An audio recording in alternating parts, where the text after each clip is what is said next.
कोई उदयपुर जाने के लिए दिल्ली आ रहा है, कोई देहरादून, ऋषिकेश, आगे उत्तराखंड में पहाड़ों में जाने के लिए दिल्ली आ रहा है, कोई कश्मीर जाने के लिए आ रहा है दिल्ली।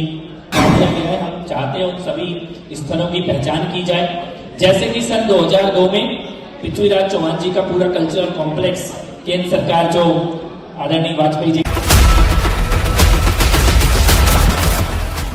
दैनिक जागरण के दिल्ली एनसीआर में 38 वर्ष पूर्ण होने पर द ललित में बेहतर दिल्ली तथा विकसित दिल्ली पर दिल्ली सरकार के सभी मंत्री तथा विपक्ष के आतिशी आदि भी आए, जो काफी नोकझोंक रहा।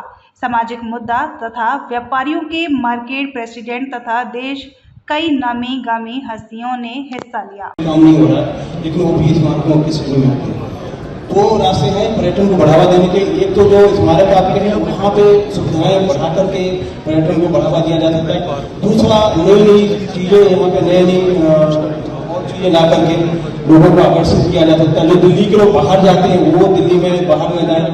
और कभी भी आपके पास तो पर्यटन को लेकर बहुत लंबा अनुभव है, आपने पर्यटन में बहुत पहले से काम किया, तो इसके बारे में दोनों तरीकों पे हम बात करना चाहते हैं। इनको लेके आप क्या सोचते हैं?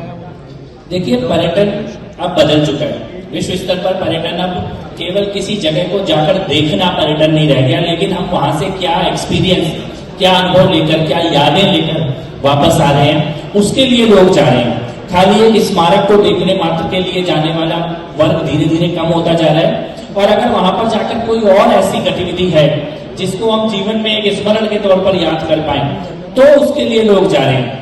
दिल्ली के जहां तक आपने स्मारकों की बात की, बिल्कुल सही बात है। हमारा शायद दुनिया के सबसे प्राचीनतम सभ्यता का केंद्र दिल्ली है, और मेरा ये मानना है कि स्वयं भगवान कृष्ण के द्वारा स्थापित नगरी है। तो दिल्ली के स्मारकों का भी एक दूसरा सच भी है।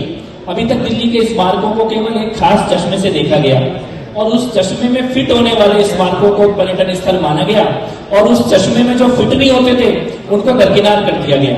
जैसे दिल्ली में पृथ्वीराज चौहान जी से जुड़े हुए अनेक स्थल हैं, अनंत तोमर जी से जुड़े हुए, जो दिल्ली के आप कह सकते हैं कि दिल्ली आज ये जो दिल्ली का स्वरूप है इसकी स्थापना करने वाले जो अनंत तोमर जी हैं, तोमर वंश कूड़ा है, पूरी तरह से दरकिनार कर दिया गया।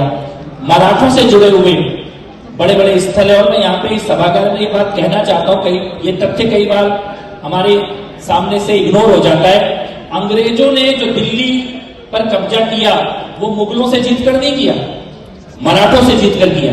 उस वक्त मराठों का दिल्ली में शासन चल रहा था, और मुगलई जो बादशाह था वो लाल किले की बाउंड्री से बाहर उसका कुछ नहीं चलता था।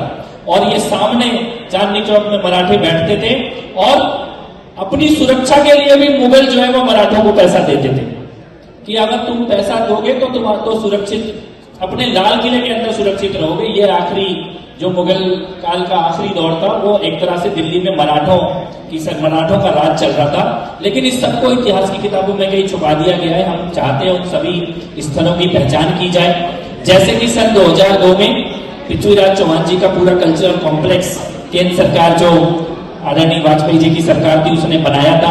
आज उसकी स्थिति इतनी अच्छी नहीं है। मैंने अपने कार्यालय में उसकी मीटिंग बुलाई, और पूरा पृथ्वीराज चौहान राय पिथौरागढ़ जो कल्चरल कॉम्प्लेक्स बनाया है उसको रिवाइव करने के लिए, महाराजा सूरजमल जी से जुड़े हुए स्थलों को रिवाइव करने के लिए, गुरु तेग बहादुर जी के बलिदान। सबसे पहले तो बहुत बहुत आभार इस कार्यक्रम में मुझको बुलाने के लिए, इस कार्यक्रम का आयोजन करने के लिए। और मैं ये कहना चाहता हूँ कि श्री पूर्णचंद्र गुप्ता जी और नरेंद्र मोहन जी की कलम की विचारधारा को आज भी आगे बढ़ाते हुए आपका प्रतिष्ठान दिखाई देता है। एक बार जोरदार तालियों से इस आयोजकों के लिए एक बार तालियां होनी चाहिए जोरदार। और ये मंच पर जो चर्चाएं भी हो रही हैं, ये बिल्कुल दिल्ली के बारीक मुद्दों की चर्चाएं हो रही हैं। वो मुद्दे उठाए जा रहे हैं जो जनता से सीधे जुड़े हुए हैं। और मुझे लगता है कि नीति निर्माताओं के बीच में और जनता के बीच में जो सेतु का काम पत्रकारिता को करना चाहिए, वो होता हुआ दैनिक जागरण के इस मंच से दिखाई दे रहा है। बहुत बहुत आपको बधाई। हमारे आदरणीय सांसद जी भी श्री रामवीर जी यहाँ बैठे हुए, और मुझे लगता है कि दिल्ली का ऐसा कोई विषय नहीं है और दिल्ली का ऐसा कोई कोना नहीं है जो उनसे अछूता हो, जिसकी समझ उनको ना हो, जिसके बारे में कोई विजन उनके पास ना हो। तो आपके सामने मंच से बोलने की धृष्टता कर रहा हूं, इसके लिए क्षमा प्रार्थी हूं। हम आपको सुनने के ही योग्य हैं, लेकिन जिम्मेदारी मिली है बोलने की। तो मैं ये कहना चाहता हूं, जो आपने पर्यटन का विषय उठाया, ये बात सच है कि दिल्ली को पर्यटन के मैप में जिस स्थान पर होना चाहिए था, वहां दिल्ली अभी पहुंची नहीं है। दिल्ली के अगर टूरिज्म को हम अगर देखें तो दिल्ली एक ट्रांजिट हब देश का बना हुआ है। सब लोग दिल्ली आ जरूर रहे हैं, लेकिन दिल्ली रुक नहीं रहे। कोई जयपुर जाने के लिए दिल्ली आ रहा है, कोई आगरा जाने के लिए दिल्ली आ रहा है, कोई उदयपुर जाने के लिए दिल्ली आ रहा है, कोई देहरादून, ऋषिकेश, आगे उत्तराखंड में पहाड़ों में जाने के लिए दिल्ली आ रहा है, कोई कश्मीर जाने के लिए आ रहा है दिल्ली।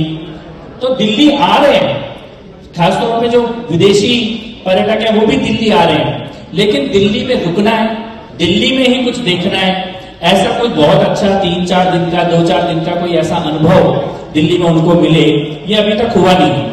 लगभग ऐसे ही दौर से दुनिया के कई बड़े शहर गुजरे हैं, दुबई भी गुजरा है, जो ट्रांजिट हब से टूरिज्म डेस्टिनेशन में बदले। हमारा लक्ष्य है कि हम दिल्ली को भी एक ट्रांजिट हब से टूरिज्म डेस्टिनेशन की ओर लेके जाएं। उसके लिए हम दिल्ली का एक बड़ा ब्रांडिंग कैंपेन लॉन्च करने जा रहे हैं। मैं अभी मुंबई गया था मुख्यमंत्री जी के निर्देश के अनुसार, और अभी 3 दिन पहले हमने दिल्ली में ही टूरिज्म इन्वेस्टमेंट समिट का आयोजन किया। दुनिया के सब बड़े बड़े टूरिज्म से जुड़े हुए लोग, इन्वेस्टर भी, होटल इंडस्ट्री के लोग भी, हेरिटेज से जुड़े हुए लोग भी, मेडिकल टूरिज्म से जुड़े हुए लोग, स्पिरिचुअल टूरिज्म से जुड़े हुए लोग, सबके साथ हम बैठे हैं, सबके आइडिया सजेशन ले रहे हैं, और एक ऐसा प्लान जिसमें आने वाले समय में दिल्ली में 3-4 दिन टूरिस्ट रुके, कुछ नए अनुभव उनको मिले। और यहाँ पे मैं ये कहना चाहता हूँ कि आदरणीय प्रधानमंत्री जी ने दिल्ली के पर्यटन के मानचित्र को बदलने का एक ऐतिहासिक काम किया है। इससे पहले दिल्ली केवल लाल किला, कुतुब मीनार, हुमायूं टॉम्ब इनके लिए जानी जाती थी, लेकिन आज पर्यटन के आधुनिक स्थल प्रधानमंत्री संग्रहालय, वॉर मेमोरियल, कर्तव्य पथ, अमृत उद्यान, यशो भूमि, भारत मंडपम, ये आधुनिक पर्यटन के स्थल जो नए मानचित्र पर दिखाई दे रहे हैं, इनका विकास प्रधानमंत्री जी के द्वारा किया गया है, और इसी दिशा में दिल्ली के पर्यटन को आगे ले जाने का हमारा प्लान है।